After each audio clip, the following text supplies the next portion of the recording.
Welcome back. Stress നമുക്ക് അത്യാവശ്യമായിട്ടുള്ള കാര്യമാണല്ലേ. നമ്മുടെ നിത്യജീവിതത്തിൻ്റെ ഭാഗമാണ് സ്ട്രെസ്സ് എന്ന് പറയുന്നത്. നമുക്ക് രാവിലെ കിടക്ക വിട്ട് എഴുന്നേൽക്കാൻ ചെറിയൊരു സ്ട്രെസ് ആവശ്യമാണ്. അതുപോലെ നമ്മുടെ ശരീരം വേർത്തതിന് കൂളായി സൂക്ഷിക്കാൻ സ്ട്രെസ് ആവശ്യമാണ്. അത്യാവശ്യ ഘട്ടങ്ങളിൽ അഡ്രിനാൽ റൈസ് ചെയ്യാൻ സ്ട്രെസ് ആവശ്യമാണ്. സാധാരണ സ്ട്രെസ്സ് അധികമാവുന്ന എപ്പോഴാണ്? നമ്മുടെ വർക്ക് ലോഡ് കൂടുമ്പോൾ, അല്ലെങ്കിൽ ഏതെങ്കിലും ഒരു ട്രോമയുമായി ബന്ധപ്പെട്ട ചില ഓർമ്മകൾ നമ്മളിലേക്ക് തിരിച്ചു വരുമ്പോൾ ഒക്കെ നമ്മുടെ സ്ട്രെസ്സ് ഒരു പരിധിയിലധികമാവും അല്ലേ. സ്ട്രെസ്സ് വരുന്നതിന് ഒരു കാരണമുണ്ടല്ലേ. സ്ട്രെസ്സ് ഉണ്ടാവാൻ ഒരു സിറ്റുവേഷൻ ആവശ്യമാണ്. നിങ്ങൾ കുറച്ച് ബുദ്ധിമുട്ടിക്കഴിഞ്ഞാൽ സ്ട്രെസ്സിൻ്റെ സമയം അവിടെ അവസാനിച്ചു. ഈ ഒരു ബുദ്ധിമുട്ടുള്ള സെഷൻ അല്ലെങ്കിൽ സിറ്റുവേഷൻ കഴിഞ്ഞു കഴിഞ്ഞാൽ നിങ്ങളുടെ മൈൻഡിലും ബോഡിയിലും പിന്നെ സ്ട്രെസ് ഇല്ല. പക്ഷേ ഈ സിറ്റുവേഷൻ കഴിഞ്ഞതിന് ശേഷവും നിങ്ങൾ സ്ട്രെസ്ഫുൾ ആയിരിക്കുന്നുണ്ടെങ്കിൽ അതിന് നമുക്ക് ആങ്സൈറ്റി ആയി കണക്കാക്കാം. അതുകൊണ്ട് തന്നെ സ്ട്രെസ്സിനെ ആങ്സൈറ്റി പോലെ ഒരു ഡിസോർഡർ ആയിട്ട് കണക്കാക്കുന്നില്ല. സ്ട്രെസ്സിനെ പറ്റി പറഞ്ഞതുപോലെ തന്നെ നമ്മുടെ ലൈഫിൽ കാണപ്പെടുന്ന മറ്റൊരു വികാരമാണ് വറീസ് എന്ന് പറയുന്നത്. അതായത് നമുക്കുണ്ടാകുന്ന വറീസാണ് നമ്മുടെ ഭാവി തീരുമാനിക്കുന്നത്. നമുക്കൊരു വറീസും ഇല്ലെങ്കിൽ നമ്മൾ ജീവിച്ചിരിക്കുന്നതിൽ അർത്ഥമില്ല. അടുത്ത സ്റ്റെപ്പ്, അടുത്ത നമ്മുടെ ഘട്ടം എന്താണെന്ന് ഓർത്ത് നമ്മൾ വറി ചെയ്തുകൊണ്ടേയിരിക്കണം. അതൊരളവിൽ നമുക്ക് നല്ലതാണ്. ദീർഘമായിട്ടുള്ളതോ അല്ലെങ്കിൽ റിപ്പീറ്റഡ് ആയിട്ടുള്ളതോ ആയ ഇത്തരം വറീസും സ്ട്രെസ്സുകളും നമ്മളിൽ തങ്ങി നിൽക്കുമ്പോൾ നമ്മൾ കൂടുതലായി ആങ്സൈറ്റിയിലേക്കും ഡിപ്രഷനിലും പോകാനുള്ള ചാൻസസ് കൂടും. സ്ട്രെസ്സും വറീസും ആങ്സൈറ്റിയുമായി ബന്ധപ്പെട്ട് കിടക്കുന്ന ഒന്നാണ്. പല സിംറ്റംസും വറീസിലും സ്ട്രെസ്സിലുമുള്ള പല സിംറ്റംസും ആങ്സൈറ്റിയിലും കാണാൻ പറ്റും. ഒരളവിൽ കൂടിക്കഴിഞ്ഞാൽ വറീസും സ്ട്രെസ്സും ആങ്സൈറ്റിക്ക് വളമാണെന്ന് പറയാം. ആങ്സൈറ്റിയെ കുറയ്ക്കാൻ നമുക്കൊരു 6 മെത്തേഡുകളുണ്ട്. 6 ഡിസ്ക്രൈബ് ചെയ്യുന്നതിന് മുമ്പ് അതെന്തൊക്കെയാണെന്ന് നോക്കാം. ഫസ്റ്റ് വൺ, സ്ട്രെസ്സ് കുറയ്ക്കുക. Second one, relaxing methods practice ചെയ്യുക. തേർഡ് വൺ, സോഷ്യലൈസ് ചെയ്യുക. ഫോർത്ത് വൺ, ലൈഫ് സ്റ്റൈലിൽ ഉണ്ടാകുന്ന മാറ്റങ്ങൾ. ഫിഫ്ത്ത് വൺ, സൈക്കോ തെറാപ്പികൾ ചെയ്യുക. Sixth one, medication. First one, stress കുറയ്ക്കുക. നമ്മൾ ജീവിതത്തിൽ സ്ട്രഗിൾ ചെയ്യുന്നതിൻ്റെ അളവ് കുറക്കണം. നമ്മൾ എടുത്തു വെക്കുന്ന ലോഡ് നമുക്ക് താങ്ങാവുന്നതിലധികമാണെങ്കിൽ അതെപ്പോഴും അതിൻ്റെ ഒരു അളവ് നിശ്ചയിച്ചുകൊണ്ട് അങ്ങനെ വേണം പ്രവർത്തിക്കാൻ. ഇനി നമുക്ക് ഷെയർ ചെയ്തുകൊണ്ട് വർക്ക് ചെയ്യാം. നമുക്കൊന്നും ഒറ്റയ്ക്ക് ചെയ്യാൻ പറ്റുന്നില്ലെങ്കിൽ ഒരു കമ്പാനീനെ ചേർത്തുകൊണ്ട് നമ്മുടെ വർക്ക് ലോഡ് കുറക്കാനും ശ്രദ്ധിക്കണം. ഹാർഡ് വർക്കും മോട്ടിവേഷനും എല്ലാവർക്കും എല്ലാ സമയത്തും കറക്റ്റായി വരണമെന്നില്ല.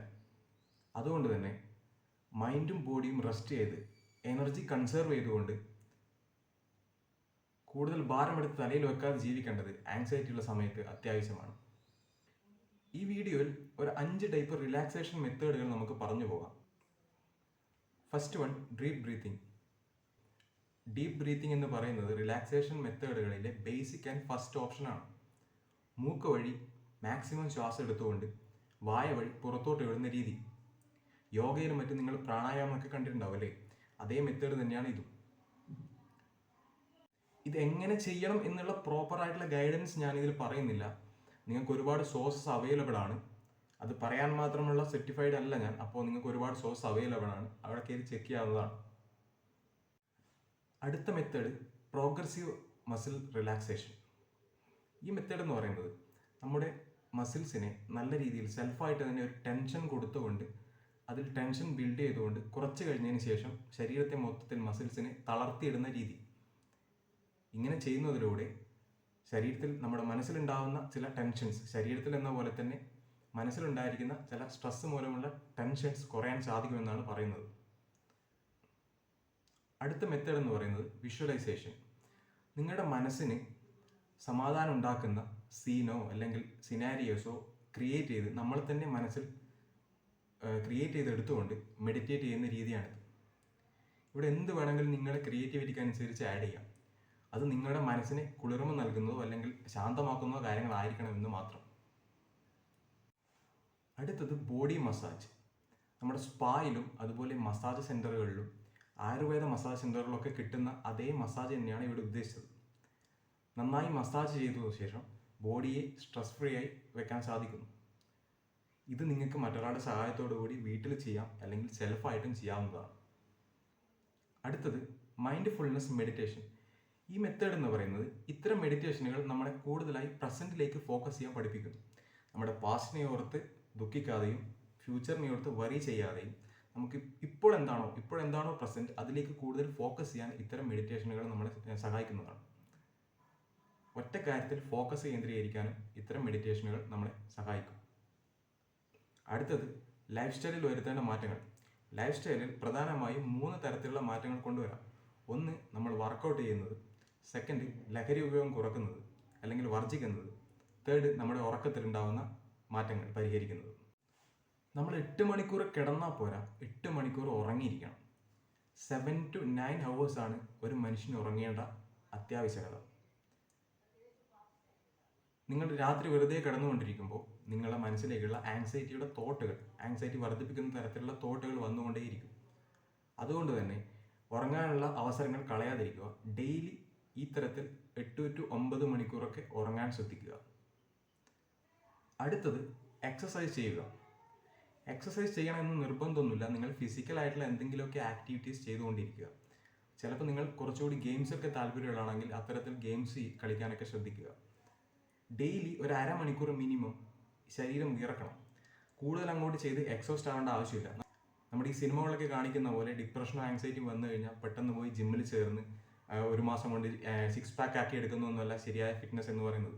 നിങ്ങൾക്ക് ഡെയിലി ഒരു സെഷൻ എഴുതാനായിട്ട് മാറ്റി വെക്കുക. അതുപോലെ അത് ഗ്രാജ്വലി അതിൻ്റെ വേരിയേഷൻസും ഇൻറ്റൻസിറ്റിയും ഒക്കെ കൂട്ടി കൊണ്ടുവരാൻ ശ്രദ്ധിക്കുക. വർക്കൗട്ട് ചെയ്യുന്നത് നിങ്ങളുടെ ഫിസിക്കലും അതുപോലെ തന്നെ മെൻ്റലുമായിട്ടുള്ള മറ്റ് പല പ്രശ്നങ്ങൾക്കുള്ള പരിഹാരം കൂടി ആയിരിക്കും. പലരും ആങ്സൈറ്റി, ഡിപ്രഷൻ പോലുള്ള കാര്യങ്ങൾക്ക് ലഹരി ഉപയോഗം ഒരു പരിഹാരമായിട്ട് കാണുന്നുണ്ട്. ഇത് എന്താണ് ചെയ്യുന്നതെന്ന് പറഞ്ഞു കഴിഞ്ഞാൽ നിങ്ങളുടെ അവസ്ഥ വളരെ മോശമാക്കുകയാണ് ചെയ്യുന്നത്. ഒറ്റപ്പെടൽ ആങ്സൈറ്റിയുടെ അവസ്ഥ വളരെയധികം മോശമാക്കുന്ന ഒന്നാണ്. ഈവൻ നിങ്ങളൊരു ഇൻട്രോവേർട്ട് ആണെങ്കിൽ പോലും നിങ്ങൾ ലവ് ചെയ്യുന്ന, നിങ്ങൾക്ക് ട്രസ്റ്റ് ചെയ്യാൻ പറ്റിയ കുറച്ച് ആളുകൾ നിങ്ങളുടെ ചുറ്റും ആവശ്യമായിട്ട് വേണം. സോഷ്യൽ സർക്കിൾ എക്സ്പാൻഡ് ചെയ്യേണ്ടത് ആങ്സൈറ്റി അനുഭവിക്കുന്ന ആളുകൾക്ക് അത്യാവശ്യമാണ്. പുതിയ ആളുകളെ മീറ്റ് ചെയ്യുന്നതും പുതിയ സോഷ്യൽ സിറ്റുവേഷൻസിൽ എത്തിപ്പെടേണ്ടതും ആങ്സൈറ്റിയുള്ള ആളുകൾക്ക് അത്യാവശ്യമാണ്. ഇത് നിങ്ങൾക്ക് ആങ്സൈറ്റി ഉണ്ടാക്കുന്ന ആളുകളെ അല്ലെങ്കിൽ അതുപോലെ സിറ്റുവേഷൻസിനെ, ഓർമ്മകളെയൊക്കെ മറക്കാൻ വളരെയധികം സഹായിക്കുന്നതാണ്. ഇത് നിങ്ങളുടെ അതേ ചിന്തകളുള്ള ആളുകളുമായി സഹവർത്തിക്കാനും എൻഗേജ്ഡ് ആകാനുമുള്ള അവസരം ഉണ്ടാക്കിത്തരും. മേൽപ്പറഞ്ഞ പല മെത്തേഡുകളും നമുക്ക് ആങ്സൈറ്റിക്കെതിരെയുള്ള ചികിത്സാ രീതികളാണ്. അത് വളരെയധികം എഫക്റ്റീവായിട്ട് തെളിയിക്കപ്പെട്ടിട്ടുള്ളതാണ്. ഇതിൽ നിന്നും ഒരു പരിഹാരം കിട്ടിയില്ലെങ്കിൽ മാത്രമേ നമ്മൾ സൈക്കോ തെറാപ്പികളിലേക്കും അതുപോലെ മെഡിക്കേഷനിലേക്കും പോകേണ്ട കാര്യമുള്ളൂ. മാക്സിമം നമുക്ക് ഇത്തരം കാര്യങ്ങൾ വഴി ആങ്സൈറ്റി കുറക്കാവുന്നതാണ്. അങ്ങനെ കുറച്ചതായി പഠനങ്ങൾ വളരെയധികം തെളിയിക്കപ്പെട്ടിട്ടുണ്ട്. ആങ്സൈറ്റിക്ക് നൽകി വരുന്ന തെറാപ്പികൾ പലതും നമ്മുടെ പാസ്റ്റിലേക്ക് അധികം ശ്രദ്ധ കേന്ദ്രീകരിക്കാതെ നമ്മുടെ ബിഹേവിയറിനെ കേന്ദ്രീകരിച്ചുകൊണ്ടുള്ളതാണ്. 2 തരം തെറാപ്പികളാണ് പ്രധാനമായും ആങ്സൈറ്റിക്ക് നൽകി വരുന്നത്. Cognitive behaviour therapy. നെഗറ്റീവായിട്ടുള്ള പല ചിന്തകളും ബിഹേവിയേഴ്സും കുറക്കാൻ അല്ലെങ്കിൽ എലിമിനേറ്റ് ചെയ്യാൻ ഇത്തരം തെറാപ്പികൾ നമ്മളെ സഹായിക്കും. പലതരത്തിലുള്ള എക്സസൈസുകൾ ചെയ്യിപ്പിച്ചാണ് CBT കംപ്ലീറ്റ് ചെയ്യുന്നത്. നമ്മുടെ ചിന്തകളെയാണ് ഇവിടെ പ്രധാനമായും ഫോക്കസ് ചെയ്യുന്നത്. കാരണം നമ്മുടെ ചിന്തകളാണ് ഫൈനലി ഹൗ വി ഫീൽ എന്നുള്ളത് തീരുമാനിക്കുന്നത്. അതാണ് നമ്മൾ ഹൗ വി ബിഹേവ് എന്നുള്ളത് തീരുമാനിക്കുന്നത്. ഒരുപോലെയുള്ള തിങ്കിങ് പ്രോസസ്സുള്ള ആളുകളെ അല്ലെങ്കിൽ ഒരുപോലെയുള്ള ഹോബീസ് ഇഷ്ടപ്പെടുന്ന ആളുകളെ ഒരു ഗ്രൂപ്പായി മാറ്റിക്കൊണ്ട് ആ ഗ്രൂപ്പിലൂടെ ഇവരെ സ്വഭാവത്തിൽ മാറ്റങ്ങൾ ഉണ്ടാക്കിയെടുക്കുന്നു. ഇത്തരത്തിലുള്ള എക്സസൈസുകളും ഗ്രൂപ്പ് വർക്കുകളും ഒരു വ്യക്തിയെ പൂർണ്ണമായും ബ്രാൻഡ് ന്യൂ പേഴ്സണായി മാറ്റിയെടുക്കുന്നു. ഈ തെറാപ്പി സെഷൻ അവസാനിച്ച പലരും അല്ലെങ്കിൽ സക്സസ്ഫുള്ളി കംപ്ലീറ്റ് ചെയ്ത പലരും അവർക്ക് പിന്നീട് വറീസോ അല്ലെങ്കിൽ സ്ട്രെസ്സോ ഉണ്ടായിക്കഴിഞ്ഞാൽ അതിനെ എങ്ങനെ നേരിടാമെന്നുള്ളത് കൃത്യമായിട്ടുള്ള ഐഡിയ ഉണ്ടാക്കിയെടുക്കുന്നു. അതായത് പിന്നീട് മുമ്പത്തെ പോലെ ആങ്സൈറ്റി ഇഷ്യൂസ് ഉണ്ടാവുന്നില്ല എന്ന് പറയാം. Next one, exposure therapy. നിങ്ങൾക്ക് ഭയമുള്ള ആളുകളെ, വസ്തുക്കളെ അല്ലെങ്കിൽ സിറ്റുവേഷനെയൊക്കെ നിങ്ങൾക്ക് ക്രിയേറ്റ് ചെയ്തെടുക്കും. നിങ്ങളുടെ മുമ്പിൽ കൊണ്ടുവന്ന് അവതരിപ്പിച്ച് നിങ്ങളുടെ മുമ്പിൽ ക്രിയേറ്റ് ചെയ്തെടുത്തുകൊണ്ട് ഗ്രാജ്വലി നിങ്ങളുടെ ഉള്ളിലുള്ള അതിനോടുള്ള ഭയം പതിയെ കുറച്ചു കൊണ്ടുവരാൻ സഹായിക്കുന്ന മെത്തേഡാണ് ഈ പറയുന്ന എക്സ്പോഷർ തെറാപ്പി. അടുത്ത മെത്തേഡ് എന്ന് പറയുന്നത് ഫൈനൽ മെത്തേഡാണ്. നമ്മുടെ ഈ പറഞ്ഞ ഒരു മെത്തേഡ്സും തെറാപ്പി അടക്കം വർക്കായില്ലെങ്കിൽ മാത്രമാണ് നമ്മൾ മെഡിസിനിലേക്ക് പോകുന്നത്. യൂസ് ഓഫ് മെഡിസിൻ അല്ലേ. നമ്മുടെ ഫസ്റ്റ് മെഡിസിൻ എന്ന് പറയുന്നത് ബെൻസോഡയാസെപൈൻ ആണ്. ഈ മെഡിസിൻ ഒരു ഗ്രൂപ്പ് ഓഫ് ഡ്രഗ്സ് ആണ്. ഇത്തരം ഡ്രഗ്സ് ഷോർട്ട് ടേമിൽ ഉണ്ടാകുന്ന ആങ്സൈറ്റിക്ക് ട്രീറ്റ് ചെയ്യുന്ന ഡ്രഗ്സ് ആണ്. നെക്സ്റ്റ് വൺ SSRI, ലോങ് ടേമിൽ വരുന്ന ലോങ് ടേമിൽ നീണ്ടു നിൽക്കുന്ന ആങ്സൈറ്റി ഇഷ്യൂകൾക്ക് ട്രീറ്റ് ചെയ്യാൻ ഉപയോഗിക്കുന്ന ഡ്രഗ്സ് ആണ് SSRI. പനി വന്നു കഴിഞ്ഞാൽ നമ്മൾ പെട്ടെന്ന് പോയി ഒരു പാരസെറ്റമോൾ കഴിക്കുമല്ലേ, അതുപോലെയൊന്നും ആങ്സൈറ്റിക്കോ അല്ലെങ്കിൽ ഡിപ്രഷനോ മരുന്ന് കഴിക്കാൻ പറ്റില്ല. കാരണം ഇത്തരം ഡ്രഗ്സ് ഉണ്ടാക്കുന്ന സൈഡ് എഫക്ട്സ് തന്നെയാണ്. നമ്മൾ മറ്റെല്ലാ രീതികളും പരീക്ഷിച്ചതിന് ശേഷം മാത്രമാണ് ഫൈനലി മെഡിക്കേഷനിലേക്ക് വരുന്നത്. ഇത്തരം ഡ്രഗ്സുകൾ ഉപയോഗിച്ചാൽ പൊതുവേ കണ്ടുവരുന്ന ചില സൈഡ് എഫക്ട്സ് എന്ന് പറയുന്നത് തലവേദന, തലകറക്കം, കൺഫ്യൂഷൻ, അതുപോലെ മെമ്മറി ലോസ്, നമ്മുടെ കോർഡിനേഷനും അതുപോലെ ബാലൻസും താളം തെറ്റുന്നത്. പെട്ടെന്ന് ഒരു ദിവസം ഇത്തരം ഡ്രഗ്സ് ഉപയോഗിക്കാൻ നിങ്ങൾ നിർത്തിക്കഴിഞ്ഞാൽ നിങ്ങളുടെ പ്രശ്നങ്ങൾ ഇരട്ടിയായി നിങ്ങളിലേക്ക് തിരിച്ചെത്തും. അത് ആങ്സൈറ്റി ആയിക്കോട്ടെ, ഡിപ്രഷൻ ആയിക്കോട്ടെ, അല്ലെങ്കിൽ കൈ ഷിവറിങ് ആയിക്കോട്ടെ, ഇൻസോമിനിയ ആയിക്കോട്ടെ, എന്ത് പ്രശ്നമായാലും ഇത്തരം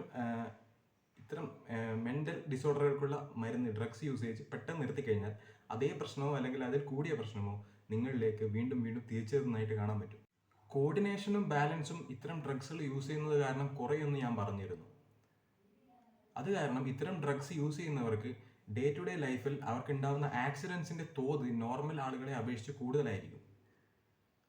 അതുപോലെ തന്നെ ഗർഭിണികൾക്കോ അല്ലെങ്കിൽ ഹാൻഡിക്യാപ്ഡ് ആയിട്ടുള്ള ആളുകൾക്കോ വയസ്സായവർക്കോ ഒന്നും തന്നെ ഇത്തരം ഡ്രഗ്സ് യൂസ് ചെയ്യുന്നത് കംഫർട്ട് ആയിരിക്കില്ല. സോ ആങ്സൈറ്റി, ഡിപ്രഷൻ പോലുള്ള കാര്യങ്ങൾ വന്നു കഴിഞ്ഞാൽ നിങ്ങൾ മെഡിക്കേഷൻ എടുക്കേണ്ടത്, മരുന്ന് കഴിക്കേണ്ടത് നിങ്ങളത് അത്രയധികം വലിഞ്ഞു മുറക്കിയിട്ടുണ്ടെങ്കിൽ മാത്രമാണ്. അതും ഒരു ഡോക്ടറുടെ നിർദ്ദേശപ്രകാരം മാത്രമേ ഇത്തരം ഡ്രഗ്സിൻ്റെ യൂസേജ് ചെയ്യാൻ പാടുള്ളൂ. നേരിട്ട് നമ്മൾ മെഡിക്കേഷൻ യൂസ് ചെയ്യാൻ പാടില്ല എന്ന് പറയുന്നതിൻ്റെ പ്രധാന മറ്റൊരു കാരണം എന്ന് പറയുന്നത് നമുക്ക് ആസ്മ, അതുപോലെ ഷുഗർ കുറയുന്ന അവസ്ഥയൊക്കെ ഉണ്ടായിക്കഴിഞ്ഞാൽ, തൈറോയിഡ് പ്രോബ്ലംസ്, അതുപോലെ മറ്റ് ചില രോഗങ്ങൾക്കുള്ള മരുന്ന് കഴിക്കുമ്പോഴും ഈ പറയുന്ന ചില സിംറ്റംസ് നമ്മളിൽ കണ്ടെന്ന് വരാം. അതായത് നമ്മൾ ആങ്സൈറ്റിയോ അതുപോലെ അതിൻ്റെ ചില ലക്ഷണങ്ങളോ നമ്മളിൽ കണ്ടെന്ന് വരാം. അപ്പോൾ അതിന് നമ്മൾ ചികിത്സിക്കേണ്ടത് ഇത്തരം രോഗങ്ങളെ ആയിരിക്കണം.